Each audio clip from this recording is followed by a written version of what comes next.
There are things people do for you that you do not know about. Not because they hide them exactly, but because the doing of them required a silence. A specific, deliberate silence. The silence of someone who understood that telling you would change what the thing meant, would shift the weight of it from their shoulders to yours, and who chose to carry it alone so you would not have to know what it cost. My sister carried something like that for 20 years. I found out on a Tuesday afternoon in March in the specific way that things you were not supposed to know find their way to you, not through confrontation, not through confession, but through an accident. A document left on a kitchen table. A phone call I was not meant to overhear. What I found out changed the way I understood 20 years of my life. Not the facts of it. The facts had always been what they were, but the meaning. The specific, layered meaning of what my sister had done and what it had cost her, and what she had never allowed me to know. I want to tell you this story as honestly as I can. Not because honesty is comfortable, it is not comfortable, not for me, not about this. But because this story deserves its full truth, and because I think someone listening needs to hear what I learned about the specific, invisible weight of love that asks nothing in return. My sister's name is Diana. She is 44 years old. She raised me from the time I was 9. If you are new here, please subscribe right now and drop your country and local time in the comments. I read every single one. Now let me take you all the way back. My name is Sophie Whitmore. I am 33 years old. I grew up in a small city in Vermont, the younger of 2 daughters, in a family that was ordinary in all the ways families are ordinary until they suddenly are not. My parents died in a car accident when I was 9 years old and Diana was 20. I will not spend a great deal of time on the accident itself because the accident is not what this story is about. What this story is about is what happened after. What Diana did after. What she gave up. What she never told me she gave up. But I will tell you this about the accident because it matters to understanding what came next. My parents died on a Saturday evening in November on a highway outside of Burlington. They had been at a friend's anniversary dinner. They were coming home. A driver who had run a red light hit them on the driver's side at full speed. They died at the scene. Diana got the call at her apartment in Boston. She was in her second year of a master's program in urban planning at MIT. She had a boyfriend named Peter who had been her partner for 3 years. She had a research assistantship that was funding her education and a faculty mentor who had already identified her as someone who was going to do important work. She had a life, a specific, build, forward-moving life that had taken 20 years to construct, and that was. At the moment the phone rang, pointing toward everything she had worked toward. She drove to Vermont that night. She has never gone back to Boston to live. I want to tell you what I knew of the story growing up. I knew that Diana had left her program to take care of me. This was not a secret, it was simply the shape of what had happened. Diana had been in graduate school and then our parents had died and then Diana had come home and taken care of me, and that was the sequence of events as I understood it from childhood through adolescence and into my 20s. What I understood it to mean was that Diana had made a choice, that the choice had been difficult but clear, that she had loved me and our parents and had decided that being there for me was what mattered. I understood it as sacrifice, in the general sense that children understand sacrifice as a thing that happens because love requires it sometimes, and that is simply part of the account of what happened. I did not understand, for 20 years, the specific dimensions of what had been sacrificed. I did not understand because Diana never told me. She raised me with warmth and steadiness and the specific, daily competence of someone who had decided to do something and was doing it completely. She worked as an urban planning consultant, not the research career she had been on track for, but adjacent to her training, and she was good at it. She built a modest but stable life in Vermont. She was present for every school event, every crisis, every ordinary and extraordinary thing that happens to a child between 9 and 18. She dated occasionally. No one serious, not for a long time. At some point one stopped noticing whether she was dating, because Diana's romantic life was simply not something she foregrounded, and I had grown up in a household where her life was organized around mine, and had absorbed that as normal without fully examining what it cost her. I left for university at 18. Diana was 29. I went to school in New York. I came home for holidays. Diana and I spoke every week, real conversations, the kind that require actual presence rather than just maintenance. She was my closest person. She had always been my closest person. I built my life in New York, a career in publishing, a relationship with a man named David who I have been with for 4 years and who I love in the specific way you love someone who sees you clearly and chooses you anyway. A small apartment. A life that is mine in ways that feel earned. None of it would have been possible without Diana. I knew this in the general way. I said it sometimes. I am so grateful for everything Diana did. Diana sacrificed so much for me. The words were true, but they were also, I understood later, abstract. I was grateful for a version of what Diana had done that was smaller than the actual thing because I did not know the actual thing. The document I found was not hidden. That is the thing that has stayed with me most about how I found out. Diana was not hiding it. It was on her kitchen table. She had been going through files, sorting through old paperwork. The specific domestic archaeology of someone clearing out accumulated documents on a Saturday afternoon. I had come to visit. She had not expected me until the afternoon, and I had arrived early, and she had let me in and gone back to the kitchen to finish what she was doing. I sat at the table while she made tea. The document was among a stack of papers she had been sorting. It was a letter from Mitt, dated 23 years ago. I will not quote from it because the letter belongs to Diana and not to me, and I have only read it once. But I will tell you what it said. It was a letter from Diana's faculty mentor, written in response to a decision Diana had communicated, the decision to leave the program. The mentor's response was not simply accepting the withdrawal. It was a full letter of, I am not sure what to call it. Not argument exactly. Something between argument and documentation. The mentor wrote about the specific quality of Diana's research, about the project she had been working on that the mentor described as genuinely significant, about the fellowship that had been offered to Diana to continue the work, a fellowship that would have fully funded 3 more years and placed her in a cohort of emerging researchers that the mentor described as once in a generation. The fellowship had been offered. Diana had turned it down. To come home to me, the mentor had written, in the careful, professional language of someone who understood they were watching a significant career decision be made for reasons they respected but could not fully affect. Diana, I want to make sure you understand what you are walking away from. Not to change your decision, I understand it and I respect it. But because I want you to know that we see what you are, and that what you are will not disappear simply because of the path you are choosing. I hope you find a way back to this work eventually. It needs you. She never found her way back. I sat at Diana's kitchen table with that letter in my hands, and I understood, for the first time, the actual dimensions of what she had given up.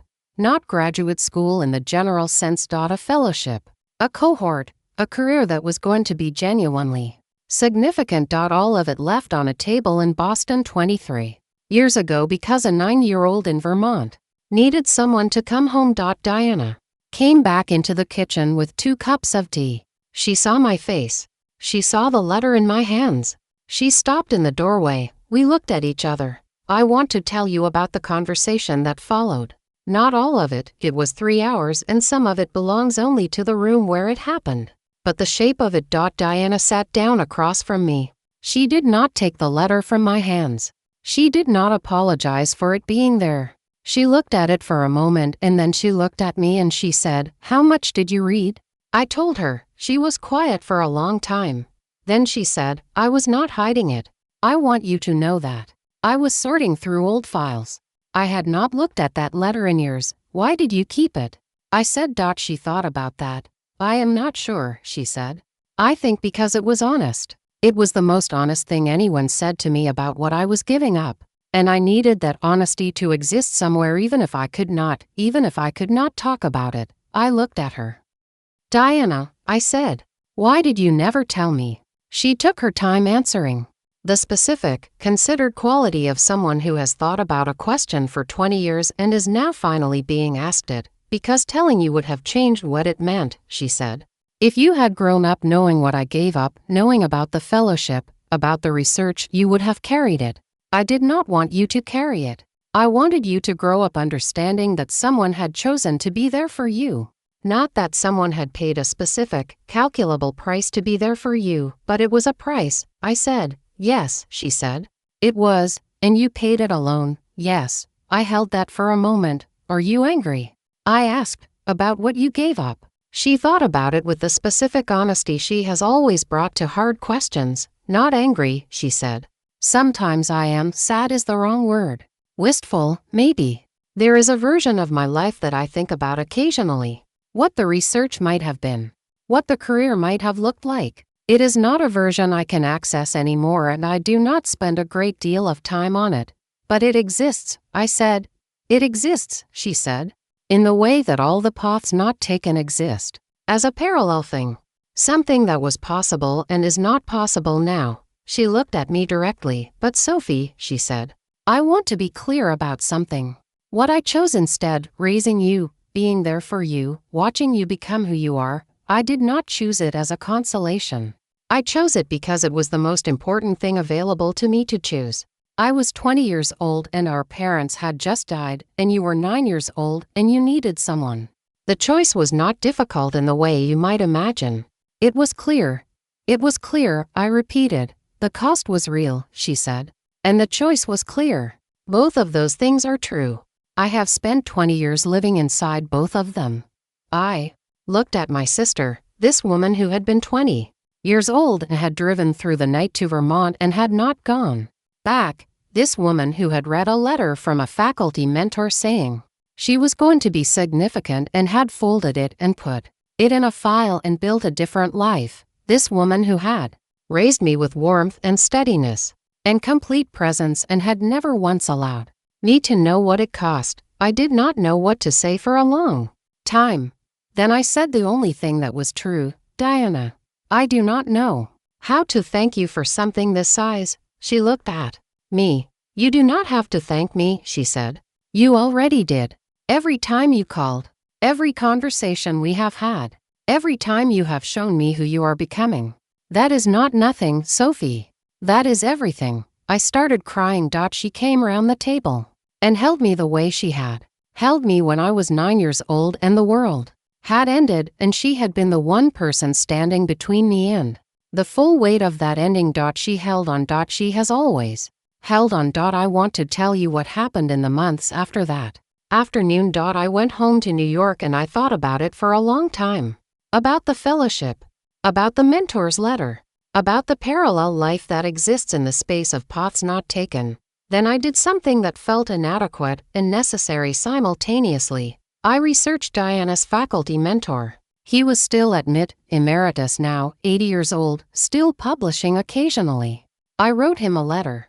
Not to accomplish anything practical. I understood that 23 years had passed and that the research Diana had not done could not be done retroactively. But because I needed him to know that the person he had recognized had not disappeared. That she had spent 23 years doing something that mattered in ways that his letter could not have anticipated. He wrote back. His response was short. 3 paragraphs. He said he remembered Diana clearly. He said he was glad she had someone to tell him this. He said, and this is the part I have read more times than I can count, he said, the work she did not do in the laboratory she clearly did in the world. The mind I recognized was not wasted. It was redirected. Those are not the same thing. I printed the letter. I drove to Vermont. I put it on Diana's kitchen table. She read it while I sat across from her. She did not cry. Diana does not cry easily. But her face did something I had not seen from it before, a specific, slow release, the way something long-held finally releases when it finds the right place to land. She looked up. How did you find him? She said. I looked. I said. She folded the letter carefully. She held it for a moment. Thank you, she said. Sophie. Thank you. It was the first time in 23 years I had given my sister something she did not know how to receive until it arrived. Diana is 44 years old. She is still in Vermont. She still works as an urban planning consultant. She is, in fact, quite good at it, well regarded in the regional filled in ways I had not fully understood before the afternoon.